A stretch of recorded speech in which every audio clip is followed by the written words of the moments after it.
Before the crowd arrives, before the floodlights awaken, before the first whistle cuts the air, there is a moment that belongs only to the game itself. A football stadium at dawn is not empty. It is listening. The concrete holds echoes of decisions made years ago. The grass remembers footsteps, pressure, fear, and courage. In this quiet, football is no longer a sport. It is a question. This story begins here, in silence, because every great footballing moment is born long before it is seen. Long before the pass is played. Long before the goal is scored. It begins inside the player's mind. At the edge of the pitch stands a player alone. Boots in his hands. Breath steady. Eyes scanning a field most people would describe as ordinary. But to him, nothing here is neutral. Every blade of grass represents time. Every white line represents choice. This field is not a surface. It is a living map. Football, at its highest level, is not about strength or speed. Those are tools. The real contest happens earlier. It happens in anticipation. In awareness. In the ability to see what others cannot yet imagine, the player steps onto the grass slowly. Not out of superstition, but respect. He has learned that the field reveals itself only to those who observe it closely. The slope of the ground. The way light falls near the penalty area. The subtle difference between the left flank and the right. These details are invisible to the impatient. He was not always this way. Years ago, his first football ground was not lined with seats or cameras. It was dust and stones. The goalposts were whatever could stand upright. The ball was old, sometimes uneven, sometimes shared by many. But those places taught him something modern stadiums never could. When space is limited and mistakes are punished immediately, the mind adapts faster than the body. In those early days, he learned to lift his head before the ball arrived. He learned to listen to footsteps. He learned that fear travels through movement, and confidence hides in stillness. Hunger sharpened his focus. Scarcity trained his vision. As a boy, he developed a habit.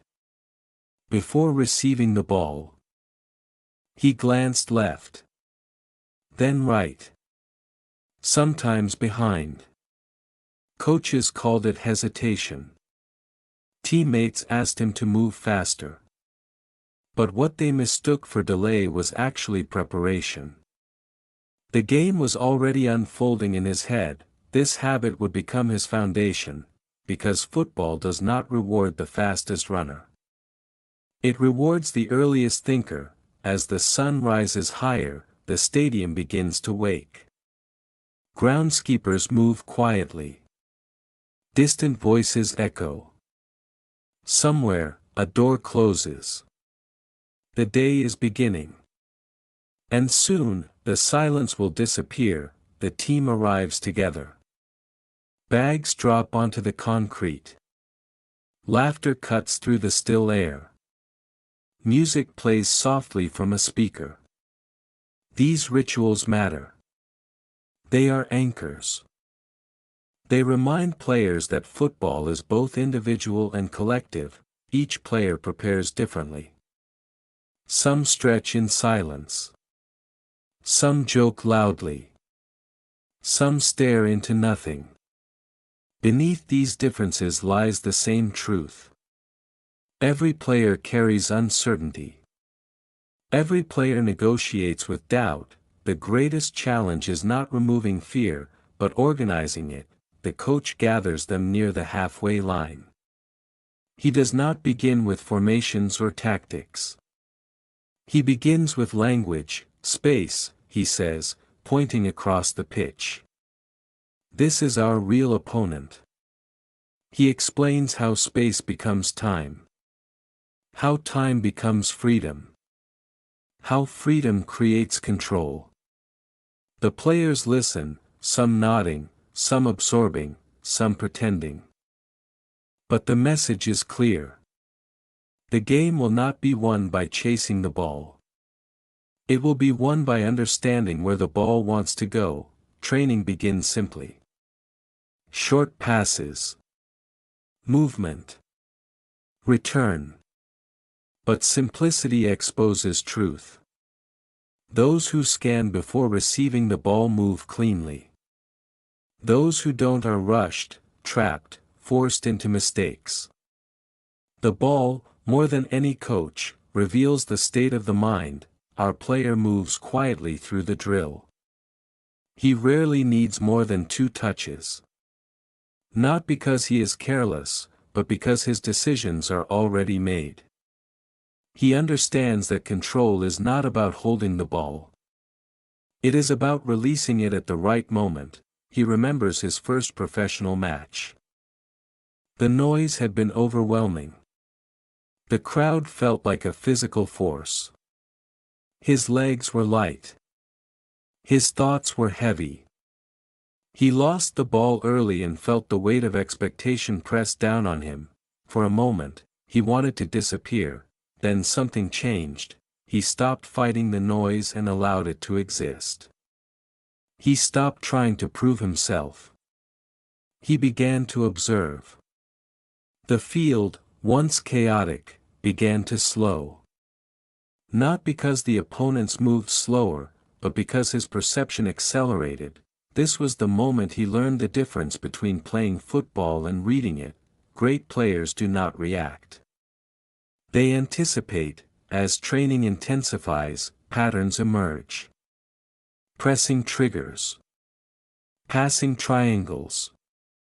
Defensive traps. Every movement is part of a grammar that only the attentive can speak fluently. Football at this level is not instinct alone. It is structured intuition. Our player watches defenders closely. He notices how weight shifts before a tackle. How eyes betray intention.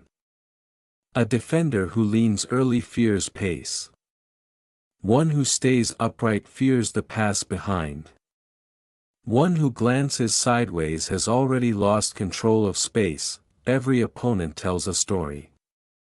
The challenge is listening quickly enough. Match day arrives. The stadium is no longer quiet. It vibrates. Songs rise and fall. Flags wave. Expectations collide. On the surface, it is chaos. Underneath, it is calculation, from the opening whistle. Both teams test each other. Passes are sharp. Pressing is aggressive. Space is rare. The ball moves quickly, but meaning moves faster.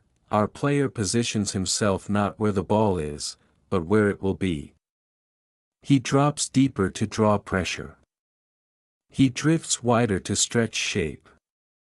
Sometimes, he does nothing at all. Stillness, in football, can be an act of control. In the 20th minute, the game offers a gift. A defender steps out half a second too early. Another hesitates. Between them, a channel opens. Not wide. Not obvious. But real. Our player is already moving. The pass arrives not at his feet, but into the space he imagined seconds earlier. He takes one touch. Not to control the ball, but to control reality. The finish is calm. Precise. Almost quiet. The net moves. The crowd exhales. For him, the emotion comes later. First comes confirmation. The plan worked. The mind arrived before the body. At halftime, the dressing room hums. Some players replay moments aloud. Others sit silently, conserving focus. Our player listens more than he speaks. Football punishes arrogance. One good decision does not guarantee the next, the coach adjusts details. Press here. Drop there. Be patient. Patience, after all, is the hardest skill. The second half begins differently. The opponents adapt. They press higher. They block passing lanes. Time disappears. This is where many players panic. But our player understands a deeper truth. When space disappears in one area, it appears somewhere else. The field never lies. It only changes its questions. He drops deeper. A defender follows.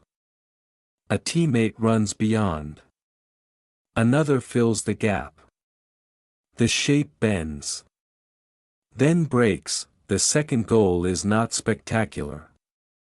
It is efficient. The kind of goal that comes from collective intelligence rather than individual brilliance. As the final whistle approaches, fatigue sets in. Legs grow heavy. Mind slow. This is when early thinking becomes decisive. When the match ends, the scoreboard tells a simple story. But beneath it lies something more complex. This match was won long before kickoff. It was won in preparation. In awareness. In silence, as our player walks off the pitch, he looks back once more. The grass looks the same. The lines unchanged. But he knows better. The field has spoken, and he listened. This is where part 1 ends. Not with a celebration, but with understanding. Because before the crowd, before the whistle, before the goal, football begins inside the player's mind. Success changes the way the field responds to you. It changes how opponents move, how teammates wait, how silence feels before kickoff. What once worked effortlessly now demands explanation. The game begins to ask harder questions. Our player feels it immediately. The new season opens with noise. Cameras follow him from tunnel to pitch. Analysts speak of vision, intelligence, leadership. His name circulates in conversations about control and composure. Praise arrives quickly.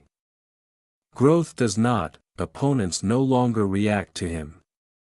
They prepare for him, passing lanes that once opened now close early. Space he once enjoyed disappears on first touch. Defenders do not rush him anymore. They wait. They bait. They study. The game has been watching. At training, the difference is subtle but persistent. He is still fit. Still sharp. Still disciplined. But something resists him. Passes feel heavier. Decisions arrive later than before. His old patterns no longer surprise anyone. This is a moment few players are prepared for, because talent thrives on discovery, but mastery demands reinvention. He presses harder. Forces passes. Chases moments that once came naturally. The more he tries to impose himself, the smaller the game feels. Space collapses.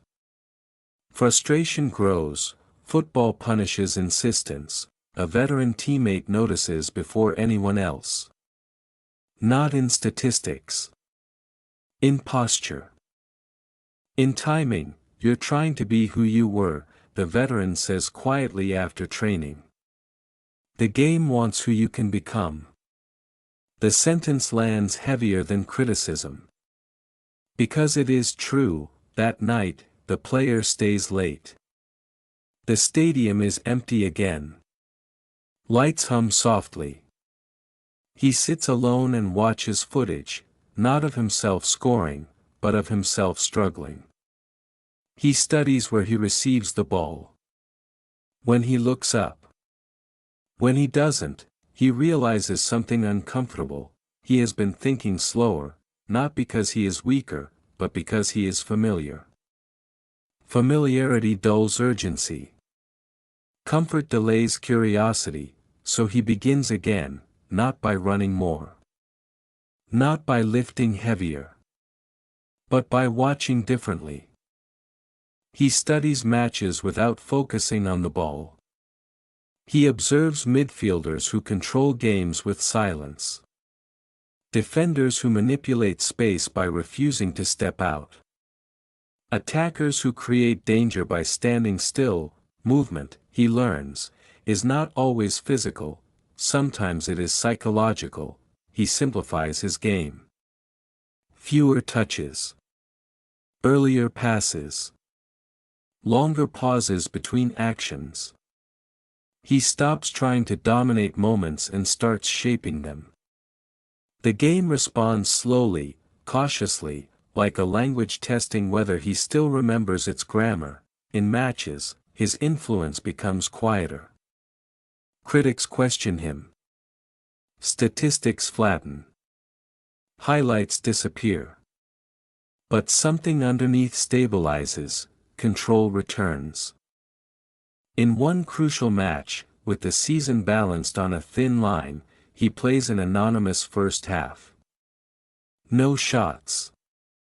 No assists. Just rhythm. Circulation. Calm, the opposition grows comfortable, that comfort becomes their mistake. Late in the match, when legs are heavy and minds are tired, he changes the game, not with speed, but with timing. A vertical pass arrives unexpectedly. A blindside run breaks structure. The goal is born not from brilliance, but restraint. He does not celebrate loudly, he smiles inwardly, because this goal means more than the others. It proves that intelligence is not domination. It is dialogue. As seasons pass, his role evolves. Younger players arrive with speed and fearlessness. He does not compete with them. He guides them. He speaks about scanning. About breathing. About listening to the field. Before you receive the ball, he tells them, receive the game. Some understand immediately. Others learn through mistakes. Football allows no shortcuts, the game continues to ask questions. Injuries interrupt rhythm. Form fluctuates. Pressure shifts. Through it all, his relationship with the field deepens. He no longer tries to solve football. He tries to converse with it. In his final season, every touch carries memory. Every pass feels intentional. He walks onto pitches he has known for years, but they feel new again, because the game never stops changing. On his final match day, the stadium is full. Noise returns. Banners wave. But inside him, there is quiet. Not emptiness. Clarity. He steps onto the pitch one last time. Not as a conqueror. Not as a hero. But as a reader finishing a long, demanding book. The ball rolls. The game flows. And in that familiar rhythm, he feels peace. When the final whistle comes, it does not end the story, it completes a sentence the game has been writing all along. Football is not won by feet alone, it is won by minds brave enough to think early, adapt constantly, and listen deeply. Inside the player's mind, the match never truly ends.